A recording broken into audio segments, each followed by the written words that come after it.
All right, everybody, this is Mr. Hayden. This is week 13 biology, and what we're going to be focusing on today is human reproduction. We're going to kind of focus on human reproduction, but obviously there's other reproductions. And when I say human, in theory, you can just say mammal. Okay, you don't have to say human specifically. You can say, for a lot of this, you can just say man, because mammals have not asexual but sexual reproduction. They need a male and a female to actually have a zygote and eventually have babies or a baby, okay, or have a offspring. So we'll go ahead and keep this going next. So a few things to talk about just in general before we get into it is that make sure your science notebook is up to snuff. If for whatever reason your science notebook is not, you have about 7 weeks left or so, well, about 5 weeks left before I start asking for it. Second week of May, I'm going to go ahead and make it start becoming due. You can come in, show it to me. Once you show it to me, that time you're done showing it to me. Okay, once I ask for it and you bring it to me and I grade it, it's done. It's at your point if you want to continue the science notebook to make sure it's ready for the final. That's up to you. As soon as I grade it, you get the grade, it's not going to change. So that'll be in about 5 weeks, but we have about 7 weeks left of school. Remember, your science notebook isn't because I just want to be a mean guy. It's like Mr. Hayden just wants to do it because I'm just mean. I make you do it because I have power. It has nothing to do with that. It actually has to do with the fact of learning. What is learning? Learning is not reading something once when, yeah, I think I got that.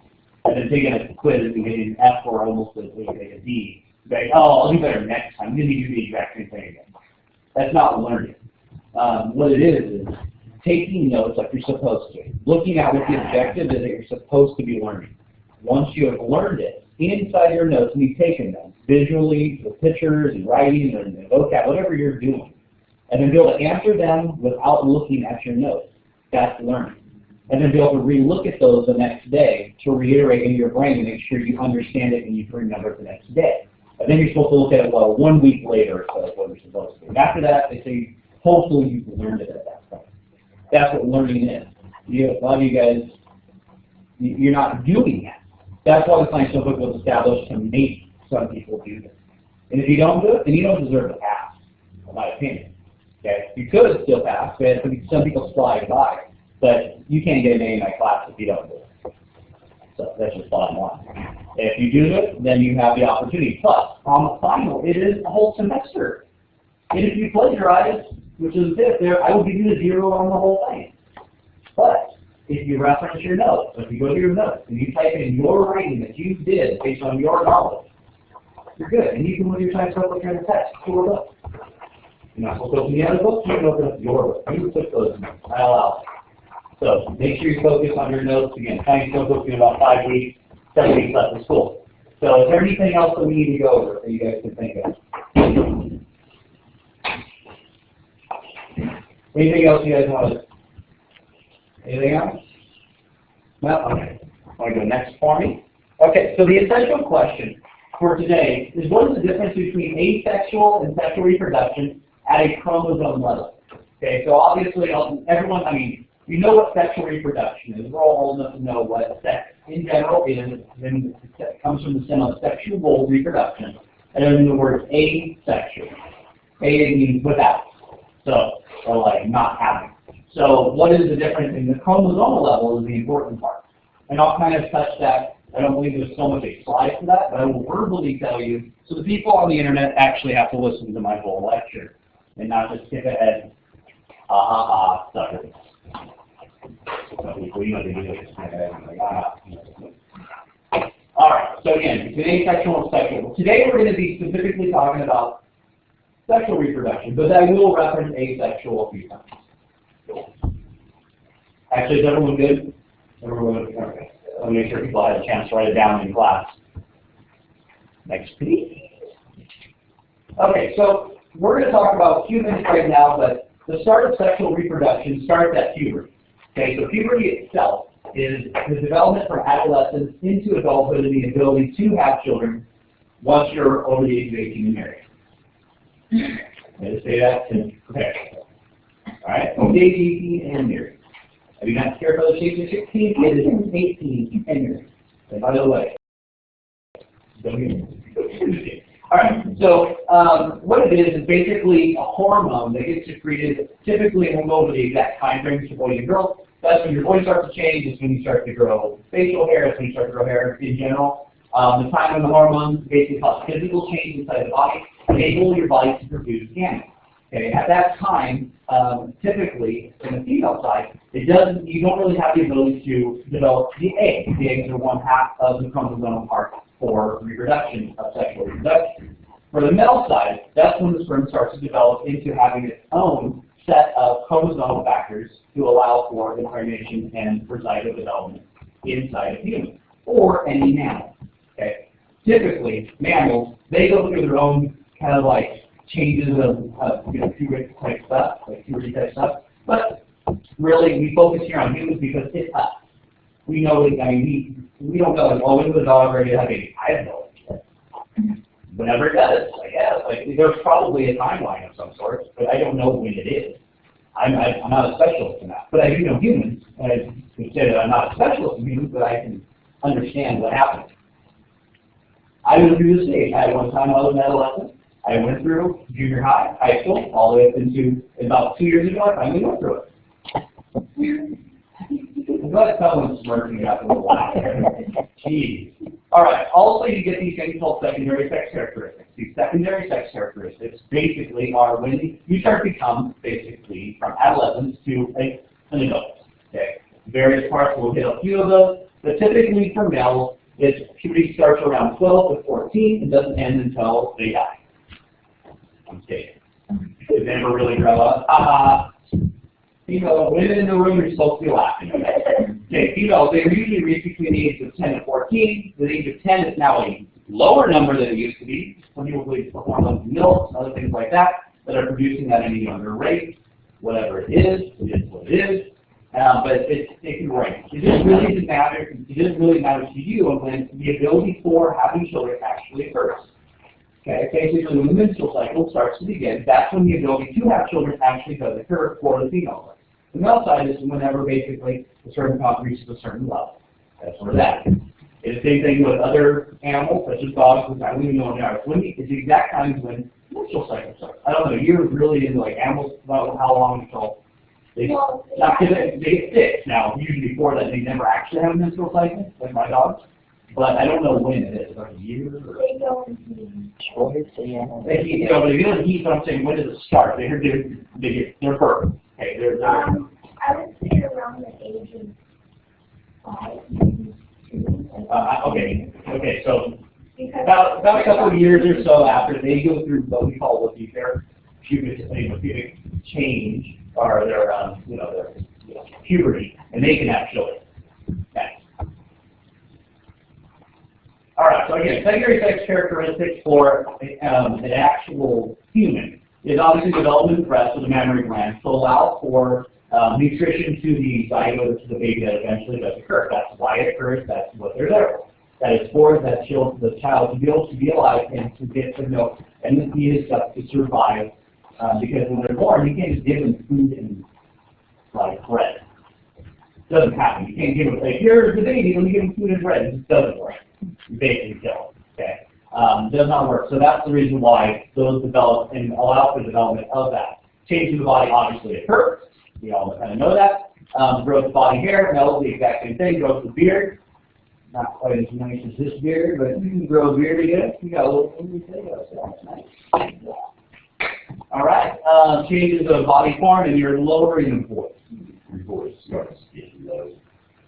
Changes in your vocal cords are developing. You get a low, deep voice. Next. All right. Again, timeline ages. I believe this is female. This is female. Unless there are too many guys with menopause. And I had to look at that and go, no, okay, we're good. Okay. All right. So for human reproduction. Secondary sex characteristics start to appear between the ages of 9 and 12. They obviously continue on to a certain time, then they do stop. Menstrual cycle begins around 11 to 14. Peak sexual urges start around the 20s to 30s. Notice that after the age of 18. So let me sure to look it up. That starts at the time frame 12 to 30. 35, after 35 goes on. that's when percentages start to go up that your child will have various chromosomal defects. It actually starts to statistically go up very much, almost like double. Like at 35, it's like one in, I would say 1 in like 2,000. And then at 36, 1 in 1,000, 37, it starts to go down. So as you get older, the chance of chromosomal defects occur. So they say over the age of 18, between the age of 20 and about 34 is prime childbearing time. And then after that, you can have developmental problems. People do have children later on, but you can run the risk of having chromosomal defects. We had to go through all that with my my child now, just because she's over the age of 35. Yes, I just said my wife's age, reported on the internet. She'll know. So so she goes through those times. So if she wanted to have more children, we would increase the ability or increase the chances of having chromosomal defects. It is what it is. Ages 45 to 55, that's when menopause. Basically, it's the stop of the menstrual cycle, which means that basically you can't have any more children at that point. The egg development says no. During that time, obviously, it's these same type of problems when it happens when puberty happens. Puberty, you get like outbursts, and you don't know what's happening, and you're kind of like freaking out, and you're having all these like weird like hormonal changes. The exact same thing happens in menopause. I can't wait for that. We tell you, woo! It's called medication. Yeah, Get medication. Good medication, though. All right, next. All right, this is obviously a no. During the erections begin, it's just, at that time, it's just a physical reaction. It's actually kind of funny because kids have no idea what goes on. My son went through a little bit of this, and you can see, it's really kind of funny. You have no idea when you have children, you'll get it. It's hilarious. Ages 11 to 14, you start to see secondary sex characteristics. You start to see, obviously, growth of hair, things like that. You see 13 to 16, you actually get the sperm produced in adult amounts, and so therefore it's for actually impregnating, and that's what that occurs. Usually between the ages of 20 to about 33, 34. Late teens, you get obviously the sexual urges. Later on in the 20s, again, after the age of 18, enter. I'm just going to say, keep saying that. Throughout, I can't hurt myself, I keep saying that. Throughout life, it's good basically to create health. Sexual urge actually occurs and it continues all the way through your life. It's just the ability to actually produce and have children are only within certain time frames. Between this and this, that's the only time you can theoretically have children if you want children. And that's because your chromosomes will come together. Now, when we talk about sexual reproduction, we talk about half of them come from the dad, half of them come from the mom. The mom is egg, dad is the sperm. 23 and 23 come together to make 46. Now, when you have asexual reproduction, which might be a potential question, you do not have that. You have a clone. You have basically you say I am me, and then and I make two of me. You basically split like a cell. You become two of the exact same thing. You do not have to have it. You basically make copies of yourself. You do not give 23, you give 46. You get 46 chromosomes. It's almost like you're just a clone. Could you imagine Mr. Ames clone himself? It would be amazing. Can you imagine more of me? Just like me saying all of a sudden, like Mr. Ames coming out of the room going, okay, guys, we continue, and then just like all this, like multiplicity, walking around and just talking. It would be amazing. Amazing. I'll go creepy and mean that amazing. Awesome. So I'm glad that you agree with me. Next. All right. So the female reproduction system, the female creates eggs, the ova. There's a site of fertilization for the embryonic development. That is the area where the sperm actually meets the egg, and if basically the right conditions occur, the egg will actually be fertilized. And at that point, there's 46 chromosomes in it and ready for development. Now, obviously, even if a fertilized egg becomes fertilized, there are still chances it doesn't quite make it all the way past to where it needs to go for full development of a child. It still can be flushed out by the body at that time, and even though it is a exact, fertilized egg, it does not actually from the zygote, it continue on into the developmental process of a human. There's like a tube that needs to go down, and it needs to attach inside of the inner wall of the uterus, and all that stuff doesn't happen. It just doesn't grab a hold of it. It doesn't happen. You won't even know if it happened or not. I mean, it just happens. So over it produces the egg structures, and this is what it looks like in the top right-hand side. It basically produces the egg, and the egg kind of like jumps off, and then allows for that to occur. If multiple eggs jump off, like 2 of them, and then you have 2 eggs that get fertilized, guess what you have? Fraternal twins. Fraternal. Different than identical. Fraternal twins are just 2 eggs that got developed. They both have the exact same number of chromosomes that you and your spouse have. And basically, you made just basically 2 humans at the exact same time. Instead of waiting, the 9, 10 months to have another one, you just have 2 humans. Now, identical is different. What happens is right when it splits, it goes, all right, we have enough and split, and it literally goes boom, into 2, and then identical twins. They have the exact same chromosomes. Not like, oh, you might have blue eyes, you might have blue. 2 identical. Got it? They look just like each other. All right. Fraternals can look like each other. My wife's family have twins in the fraternal, and they both basically look identical. Like they got the exact same mix of the exact same chromosomes, except for one has blue eyes, one has brown eyes. That's like the only way you know the difference. Like, blue eyes, it's you, and then yellow and brown. That's how you can tell the difference. Next. All right, so fertilization is basically, like I said, it's sort of ECA, and now there's like, I don't need to have a licensed key to be able to access into the egg. And a lot of times it doesn't actually be able to fertilize. If it's just whatever reason, the hormones don't work out, and the egg doesn't actually get fertilized, and it just gets left out through the menstrual cycle and then develops in 1 or 2 months later. Also, there's a current too in animals where, and I keep looking at a certain student because she had like 100 million animals working, and we do. Just be honest.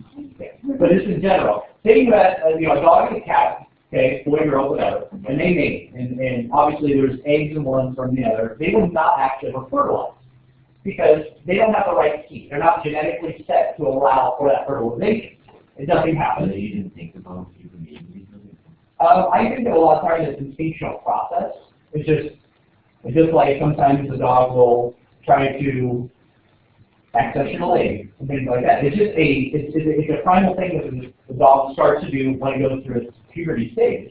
Usually about 1 year to 2 years into it, and it continues on. But it won't actually ever develop into a zygote. If it does, and it happens to happen, it will be flushed out by the body because it will be recognized as a chromosomal mismatch. So it's just what it is. You have to be within the same level of taxonomy. It can be within a certain bracket of taxonomy to allow for fertilization. Again, the fertilization of the zygote.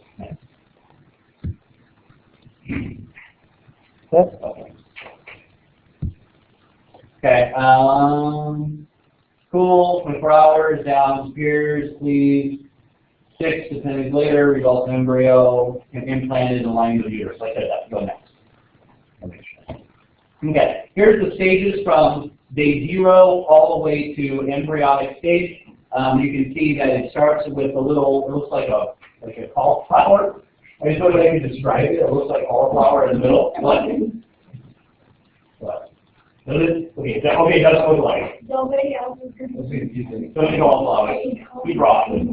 No, but this cauliflower, but in general, it's that structure right in the middle of the screen that's the lighter of the color. And then it jumps off, you have to come in, fertilize it, becomes a zygote, and then it makes its way through the tube and then out to the uterus where it actually kind of embeds. It literally grabs the whole of part of the uterus, and then that's where the placenta and everything starts to develop. If that doesn't occur, it gets flushed out and then just like next month start trying it. Okay, again, 18 and next. I think they're actually funny. They're one of those fraternal twins, 2 eggs released, takes at one time, fertilized, identical, zygote, separate pretty much nearly in half in the cleavage, and you have the 2 identical chromosomes at the exact same time. They're actually rare. It should not occur in theory, but it does occur, but it's very rare. Next. Okay, so here's the zygote.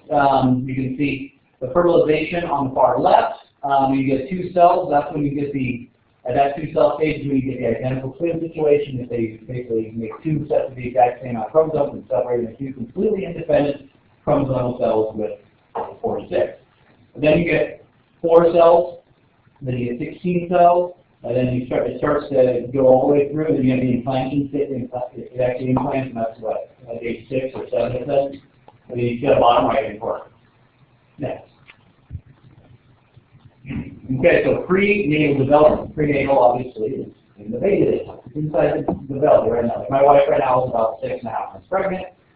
Baby's in there, hopefully, and you know, completely growing right now. Starting to develop. It develops its eyes, it develops, you know, arms, legs, everything inside the mother's uterus and things like that. All of the nutrients she takes in and she eats goes right through, and that she helps make the baby. I always think that's fascinating. I mean, as a male, I will never go through that. I mean, I don't have the right parts. I'm never going to go through birth. I'm never going to go through development. But I just find it fascinating that whatever my wife eats or ingests, his body takes that and breaks it down, and literally my son doesn't eat it. That's why she eats super healthy. Because my son, now, my son before, and now my son next, I have 2 boys, is made of what she eats. But I think it's so fascinating. It came from one cell developing to millions of cells based on what she eats. It's amazing. So when the fertilization arrives in uterus, it'll implant into it and actually become thick. It'll thicken up. It'll start to basically hormones shoot out saying, hey, look, there's a baby here. We should probably have it. And it starts to get ready for the baby. You know, the placenta starting to develop. You'll get there's a couple areas of the body that will actually thicken to help protect and hold in the baby and whatnot. Can't think of what that is right now for some reason. Developing embryonic membranes become part of the placenta and the umbilical cord. And the umbilical cord is a cord that attaches to the placenta into the mom, and then also attaches to the baby. The baby does not eat through mouth or nose or anything like that. It goes through the belly, and that's how you live. I think that's also amazing. So for all you kids in this room, talk back to your mom. Think of what she went through. Think about that. Just think about that. No matter how it is, you're here because that. I think that's just amazing. Like, never be mad at my mom. Several noise. But then I go. Alright, so after about 8 weeks of development, the embryo is called a fetus. Again, that's 8 weeks or 2 months later. The period of time between the fertilization egg and the birth of the offspring is called gestation. In humans, gestation period is about 9 months, or approximately his lying to your face. 10 months, all right? I learned that. I learned that when I was going through it. It's almost 10 months. 37 to 40 weeks. It's lying. So all 9 months, I'm like calculating out, and they're like, oh no, we had a month for like whatever else reason, just like 10 months. It's about 10 months. 37 to 38, 20 weeks. Do the math on that. It's like 3.5, I think. Yeah, not 21.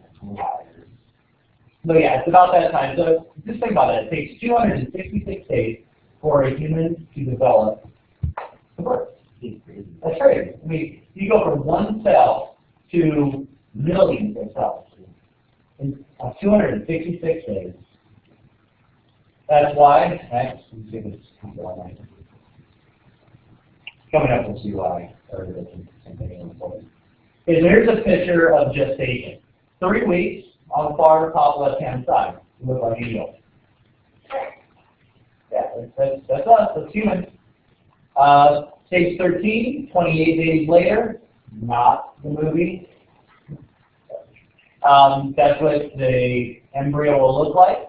Then, obviously, you get to the 32-day stage when the heart and everything starts to develop. Then, again, 33 days, you see development. Look at this. Let me just look at 1 day. From stage 14 to stage 15. In 1 day, look at that. And by the way, right around that exact same time, if you were from every other mammal, I know that's really cool. yeah, we don't, all the mammals look about the same at a certain point. And then you can see 44 days, you can start to see it has little hands, little fluttering in. 50 days, things like that. Next, I don't know if I kept it going. All right, so 54 days, we get the eyes and let it start to develop. Again, that's only 2 months. And then around 56 days, your kid turns into the alien, apparently. It looks like it. Wow. All right. So the baby's down alien, if you just say. No, but you can see it starts to see. You can see the cleave in the center of the brain, or the bone development there. At 3 months, you can see what it looks like with the placenta kind of hooked up to it. The umbilical cord coming off of that into the belly, and then obviously at 3 months, you have a pretty well developed. It looks like a human, has 5 all these parts it's supposed to have. Next.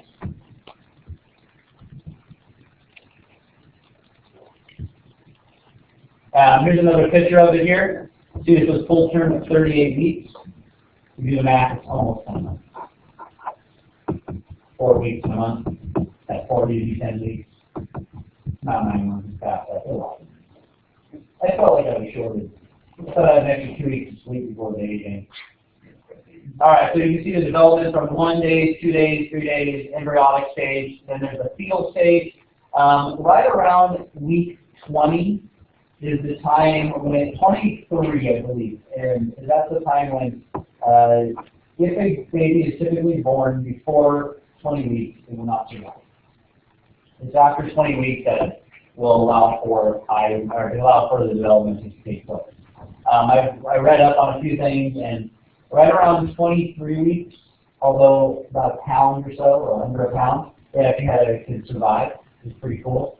And they do various things to keep the kid alive, it's really kind of cool stuff. But typically before that, you're fine. It's kind of weird when a doctor does tell you, like, if your wife goes into labor previous to this, we're not going to try to, we're not going to try to save the child. We're going to focus on the mother. That I've actually said during the appointment. So, oh my goodness, Tracy shoot. That guy's at home. But once you get pretty much to 26, 27, you call it preemie, obviously you can continue. Full term is right around 36, 37, and then you can go past full term. They do say that the longer the baby gets in, more development it could be, but I don't know the exact research on that. I'll have to look more into this. Next. One of the reasons why you should probably watch what goes into your body during this time is that people that use alcohol, tobacco, and other drugs may cause preemies, fetal alcohol syndrome, other things like that. So remember, what goes inside your body does go inside your child. It's the same thing. And so, obviously, over the age of 18, when you're married, and when you eventually have children, you want to make sure you make a really good focus on you're not smoking, you're not doing drugs. Doesn't matter if it is legal or illegal drugs. I don't care if it's, oh, the doctor gave you Vicodin, it's fine. No, it's probably not. So make sure you do talk to your doctor, that whatever you put in your body, and whatever your wife puts in their body, you also keep an eye on that as well. I worked with my wife on that, and we made sure together as a unit that she was making good choices on her diet. Like eating hot Cheetos. Is it like a certain type of defect that this baby born is like blue? I don't know the exact defect of that. Sometimes when the baby's blue and born, it's lack of oxygen to the outer levels of the skin, which creates a blue color. There's some babies suspecting. There's a lot. Now what they do is, it's actually interesting because they take the baby, they take it out, and then they turn outside and they don't want it to cry because crying means healthy and all that. But they always want to make sure the baby's breathing hard, and it's actually pretty amazing. My son, when he came out, put it on the table, and he lifted his head up and looked at it. You get a hint. You're not supposed to lift your head up when you're born. And the doctor stepped back 1 foot and go, whoa, you're not supposed to do that. And I'm like, that's good? I'm like, I don't know, it's my first kid. And you have a picture of him, and he's lifting his head up, and he's looking up at it. Awesome.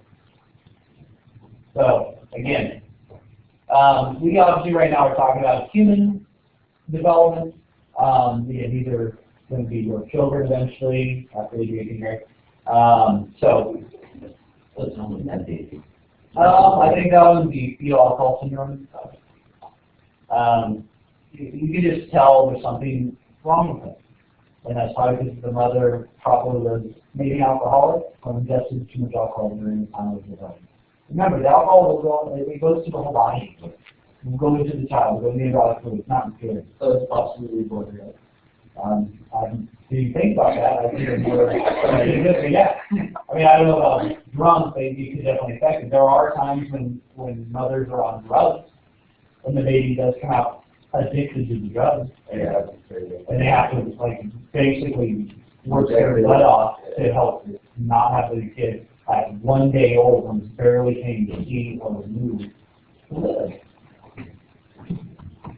But it's just an interesting thing. Remember, we're talking about humans, so think about any animal. Any animal. It does not matter. Dog, cat. Whatever you're speaking of, it's amazing. Even ferns. You have a lesson on ferns and how they develop. And think about obviously like even like certain plants, the way they develop. And seeds, they actually have a sperm too, the pollen and all the same stuff. Just a different working. And then after that too, there's a other one that just creates, like you can take a potato, put it in water halfway, it'll start to grow into a plant. That's what it does. It's itself growing again, and so other plants, organisms themselves, can do that as well. You can take, blackberries, and if you get a blackberry stem that starts to grow roots out the bottom, which they do sometimes, because they think they're close to the ground and they want to make more blackberry bushes, you could cut that off, take it out, and plant it and create another blackberry bush. And it is considered reproduction, asexual reproduction, but still reproduction. So, next. So if you guys have any questions, definitely consider asking them. People on the internet, go ahead and make sure you post the answer to these, the difference between sexual and asexual reproduction when it comes to the chromosomal level in the Dropbox to get credit. If you have any questions, make sure you contact me anytime you need to.